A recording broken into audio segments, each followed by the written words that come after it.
വഴക്ക് കൂടുമ്പോൾ ഫോണുകൾ എറിഞ്ഞുടക്കുന്ന ഭാര്യ. ഇതിനോടകം 5ഓളം ഫോണുകൾ എറിഞ്ഞുടച്ചിട്ടുണ്ട്. അതിൽ ഒന്ന് ഐഫോണാണ്.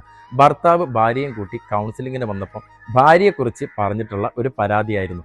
വഴക്ക് എപ്പോഴാണ് ഉണ്ടാകുക എന്നൊന്നും പറയാൻ പറ്റില്ല. നല്ല രീതിയിൽ നിൽക്കുന്ന സമയത്ത് ചെറിയ കാര്യത്തിൻ്റെ പേരിൽ പെട്ടെന്ന് പൊട്ടിത്തെറിക്കും. കയ്യിലുള്ളത് വലിച്ചെറിയും. അത് ഫോണാണെങ്കിലും വലിച്ചെറിയും. ഷർട്ടിൽ പിടിച്ച് വല്ലാതെ ഉപദ്രവിക്കും. ചീത്ത വാക്കുകൾ പറയും. തെറി പുറത്തൊന്നും കേൾക്കാത്ത തരത്തിലുള്ള തെറിയായിരിക്കും. കുറച്ച് കഴിഞ്ഞാൽ ആൾ ഓക്കെ ആവും. നല്ല സ്നേഹമായിരിക്കും. ഈ ആൾ തന്നെ ആയിരുന്നോ തൊട്ട് മുന്നേ പെരുമാറുന്നത് എന്ന് പോലും അന്തപ്പെടും. അതേപോലെ സ്വന്തം വീട്ടുകാരെ കുറിച്ച് പറഞ്ഞുകൂടാ, അവരോട് മിണ്ടിക്കൂടാ, സ്വന്തം പെങ്ങന്മാരോട് സംസാരിച്ചുകൂടാ. അതൊക്കെ ചില സംശയദൃഷ്ടിയിലൊക്കെ എന്തെങ്കിലുമൊക്കെ വിളിച്ചിട്ട് പറയും. വേറെ ആരോടെങ്കിലും സംസാരിച്ചാൽ അങ്ങനെ പറയും. ഇവളെ മാത്രം ഇങ്ങനെ ശ്രദ്ധിക്കണം, ഇവൾക്ക് കെയറിങ് കൊടുക്കണം. ഇതാണ് ഇവളുടെ ആവശ്യം. എന്താണ് ഇവളിങ്ങനെ? വല്ല മാനസിക രോഗമാണ്?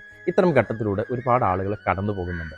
ബോർഡർ ലൈൻ പേഴ്സണാലിറ്റി ഡിസോർഡറുള്ള ആളുകളിൽ നിന്ന് ഇത്തരത്തിലുള്ള പെരുമാറ്റങ്ങൾ ഉണ്ടാവാനുള്ള സാധ്യത വളരെ കൂടുതലാണ്. ഇവർക്കെപ്പോഴും ഇവരെ കെയർ ചെയ്യണം, ഇവരെ ഇട്ടിട്ട് പോകുമോ എന്നുള്ളൊരു ഭയമൊക്കെ ഇവർക്കുണ്ടാവും. ചെറുപ്പകാലത്തിൽ നിന്നും ഉണ്ടായിട്ടുള്ള പല ഇൻസിഡൻറ്റുകൾ, ജെനറ്റിക് അല്ലെങ്കിൽ പാരമ്പര്യത്തിൽ നിന്നുണ്ടായ മറ്റെന്തെങ്കിലും ഘടകങ്ങൾ, ഇതൊക്കെ ഇതിന് കാരണമാകാറുണ്ട്. ചെറുപ്പത്തിലുണ്ടായിട്ടുള്ള ഫിസിക്കൽ അബ്യൂസ് ഇതൊക്കെ കാരണമായിട്ട് കാണാറുണ്ട്. പക്ഷേ ഇതിനെ എങ്ങനെ ഭേദമാക്കാം എന്നുള്ളത് ഇപ്പോഴും പഠനങ്ങൾ നടന്നുകൊണ്ടിരിക്കുക. കാരണം ഇവരിതിന് സഹകരിക്കില്ല, ഇവർക്ക് ഇതിനോട് സഹകരിക്കാനുള്ള മനസ്സുണ്ടാകില്ല. ഞങ്ങൾക്കൊരു കുഴപ്പമില്ല എന്ന് പറഞ്ഞുകൊണ്ടിരിക്കുന്ന ആളുകളായിരിക്കും.